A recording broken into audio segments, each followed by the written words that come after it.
Welcome to another edition of our treatment of the International Sunday School lesson. Today's lesson is entitled Obedient Love, and it's taken from Genesis, the 45th chapter, verses 25 through 33, verses 37 through 40, and verses 50 through 52. And it's for September the 13th, fall quarter, lesson number 2. Now, a little background information.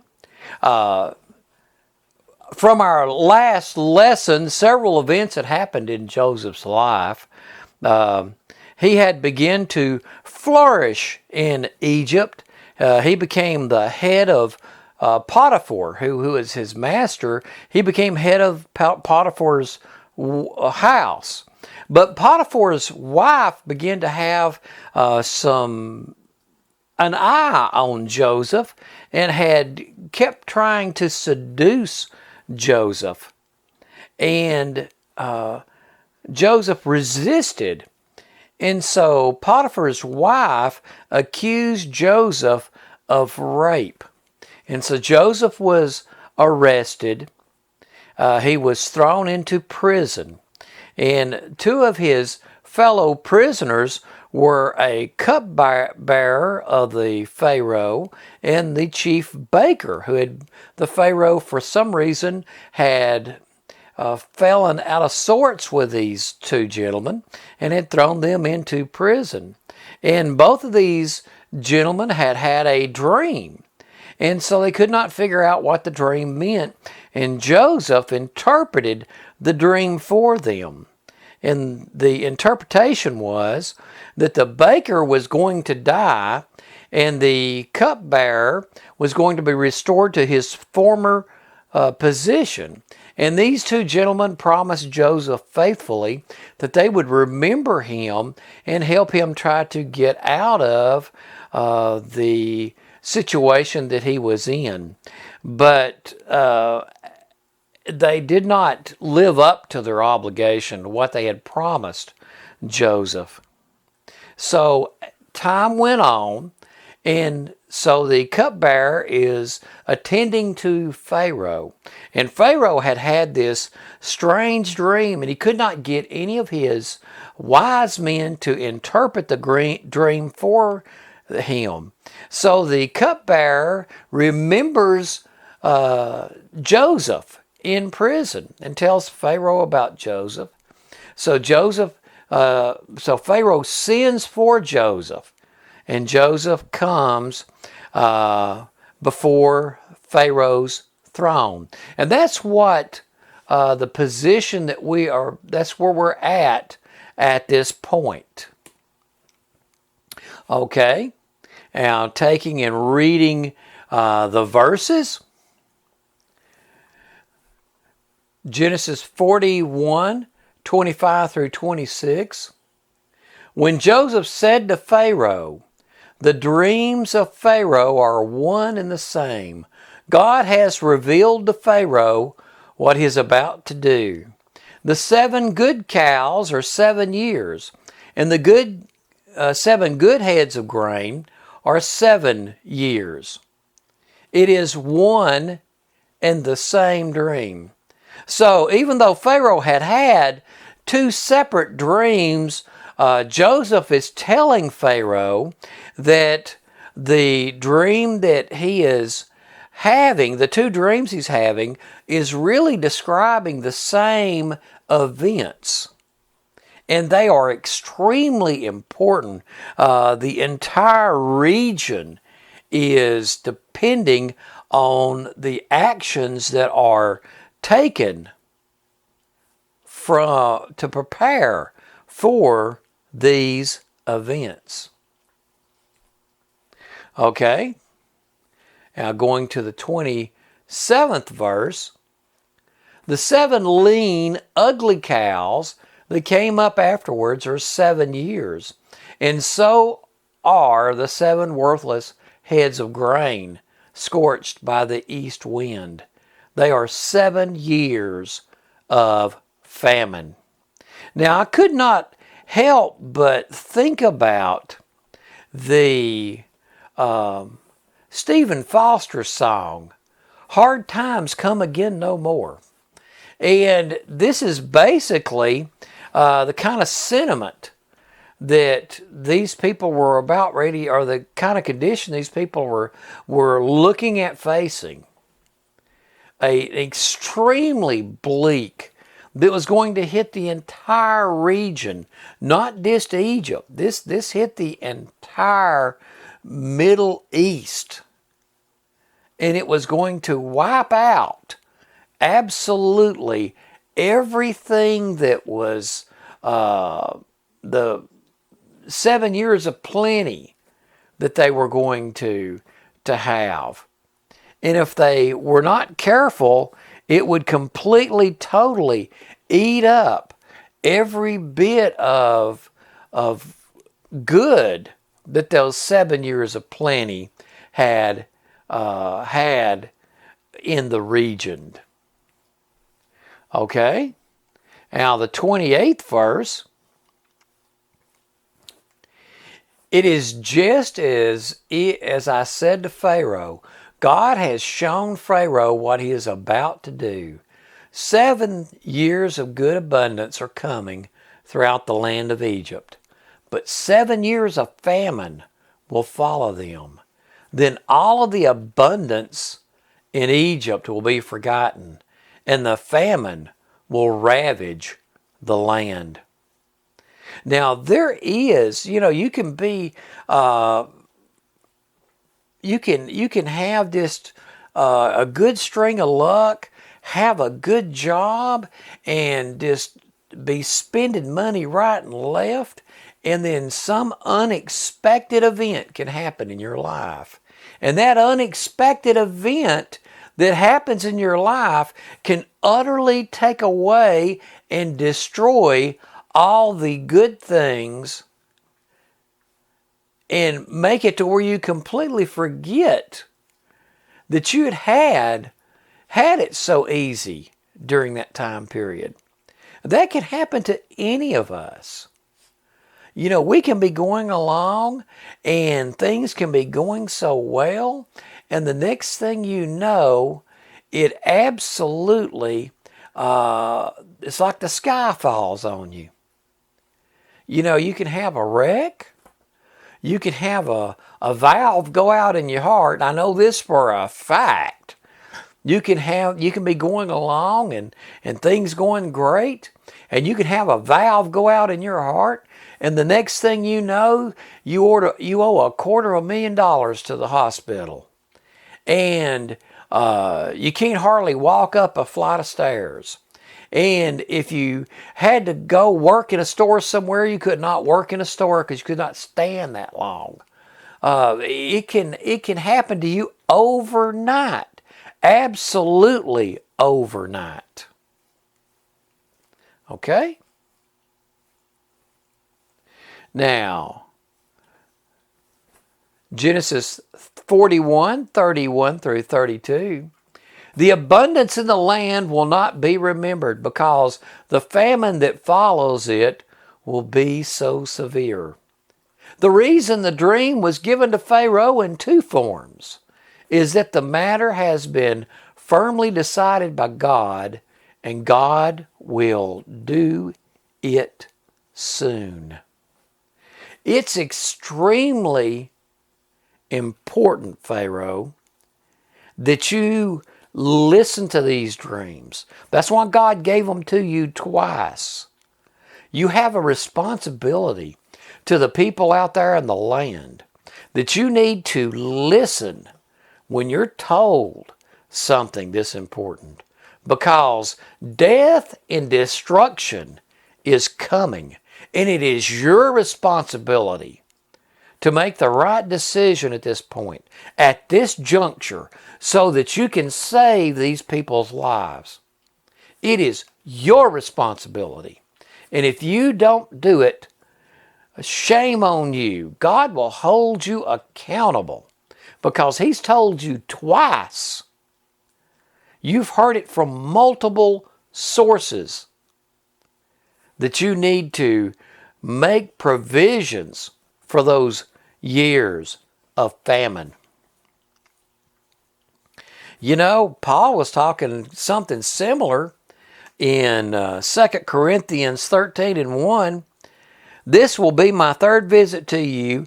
Every matter must be established by the testimony of 2 or 3 witnesses. Now, one of the things that impressed me so much about the difference between you see something posted on Facebook and it's just somebody said something. Well, that don't really mean that much. But if you see something that is posted and written and published in what's called a peer-reviewed journal, it means a lot, because what they do with those peer-reviewed journal, an academic journal, is that somebody will write an article. Oftentimes it's multiple people working on the same article. They'll do research and what have you, write this article, they send it in to the editor.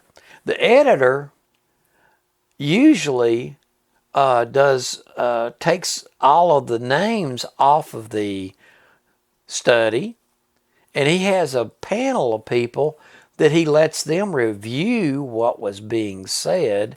They give back opinions without even, oftentimes, most of the time, do not know the person who actually wrote the article. And so they offer suggestions and opinions and things of that matter. And it is verified that way. Because it's one thing for someone to make a mistake and skip a logic step, and they say something incorrect, but then when you do a peer-reviewed journal like that, it's being verified. And we should, as we are in church and listening to things, if you only hear one preacher saying something, that's one thing. But if you hear multiple preachers saying things, and you hear the same thing in multiple sermons, you can be a little bit more assured that there's something to it. And you can do the same thing when you're reading your Bible. You know, you read one verse in the Bible and you interpret it to mean one thing, and there's no other verses that talk about that. You know, be real careful about building a doctrine off of just one single verse in the Bible. You know, if things are important to God, He says it multiple times, and you'll see it in multiple places in the Word of God. You know, there's an old story, I'm sure is fictitious, about somebody that was trying to figure out what they were going to do in their life, and they were real bad about that business about closing their eyes and opening up the Bible and putting their finger on a verse to see what they should do. So they closed their eyes, opened their Bible, thumbed through it with their eyes closed, and put their finger down on the page, and it says, Judas hung himself on a tree. Oh no, you know. So they closed their eyes again, thumbed through the Bible, put their finger down, look, and they on the verse that says, and go and do thou likewise. Well, that lets you know, don't try any of that stuff, because you're basically, when you do that kind of stuff, you're trying to make God out to be some kind of soothsaying magic kind of stuff. That ain't the way this works. Now, I mean, God will lead you, guide you, and direct you, but you'll feel it in your soul, in your spirit. You'll get that leading, and that's what you need to be sensitive to. And you need to search the scriptures and make sure that you are not building your doctrine and your belief system off of just one single verse, because all of the really important themes in the Bible are in there multiple times, multiple ways that you can get that, you can be taught that concept. Okay? Now, 33rd verse. And now let Pharaoh look for a discerning and wise man and put him in charge of the land of Egypt. Now that's what Joseph was saying to Pharaoh. Now, in all likelihood, Joseph was not expecting what happened. Because what happened was, Pharaoh looked around to all of his wise people and he said, well, y'all couldn't interpret this. This guy can interpret this. Who else are we going to find to take care of things? And so that's what he decided to do. At that moment, he decided to get Joseph to be the one to administer this plan, to this thing. And so Joseph went from being in the prison, being nothing but a prisoner, to being the second person in charge in the most powerful country in the world, which is what Egypt was at that time. Okay? Now, Genesis 41, 37 through 40. The plan seemed good to Pharaoh and to all of his officials. So Pharaoh asked them, can we find anyone like this man, in whom is the Spirit of God? Then Pharaoh said to Joseph, since God has made all this known to you, there is no one so discerning and wise as you. You shall be in charge of my palace, and all my people are to submit to your orders. Only with respect to the throne will I be greater than you. Now, that is a huge responsibility. That is, like I said, Egypt was the most powerful country in the world at that time. This is the country that built the pyramids. This is the country that had all of those gold, all that gold. This is the country that invented writing, or was one of the countries that invented writing. There's a little bit of debate whether or not the Sumerians or the Egyptians invented writing. You can build a case either way. Well, it's getting a little bit far afield, but Josephus actually stated that the Jews actually taught the Egyptians how to write. So, but, I don't know if I really buy that. But anyway, nonetheless, Egypt was a extremely powerful country. And being the second person in charge was a really, really big deal.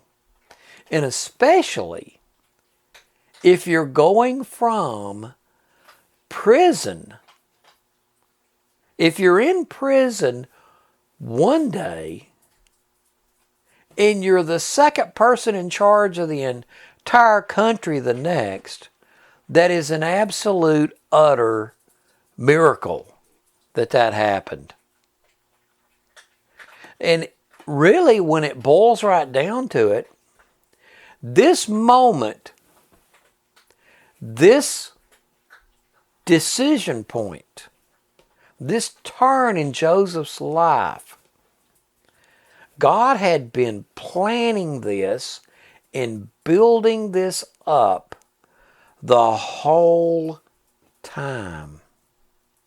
See, if Joseph had not been in that well,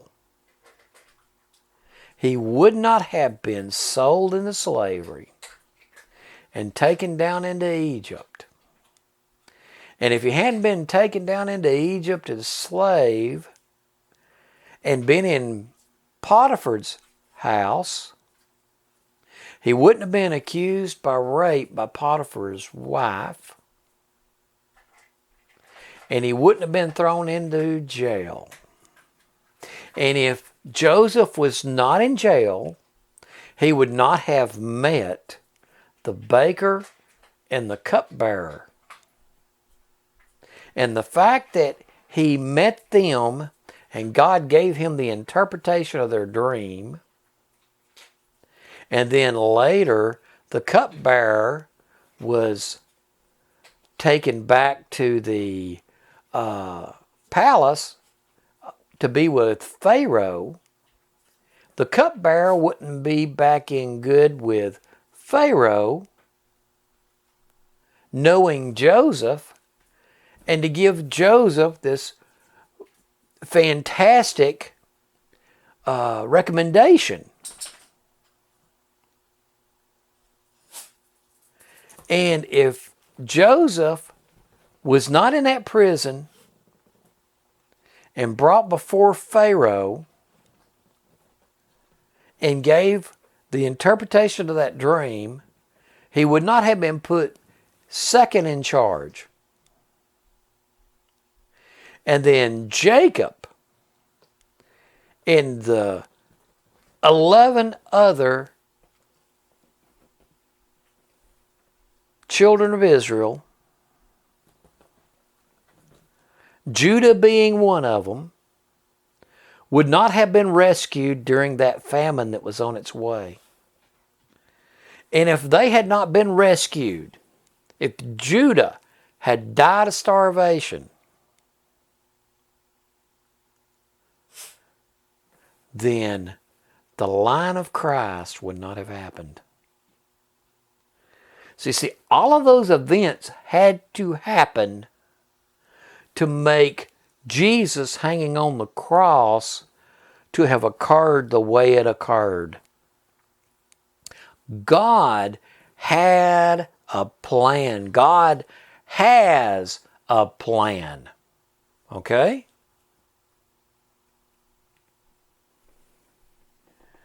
Okay, Joseph flourishes in Egypt. The 50 through 52nd verse. Before the years of famine came, 2 sons were born to Joseph by Asenath, daughter of Potiphera, priest of On. Joseph named his firstborn Manasseh and said, "It is because God has made me forget all my trouble and all my father's household." The second son he named Ephraim and said, "It is because God has made me fruitful in the land of my suffering." So we see here how Joseph has everything restored double to him and how he is being so blessed. And he's prospering in this place of tension. Now, concluding thoughts. Just want everybody to remember that it's that God has a plan for our lives. And they are things that we'll have to go through. But God has a plan. And His plan is always for the best. Well, friends, good Lord willing, I'll be back with you next weekend.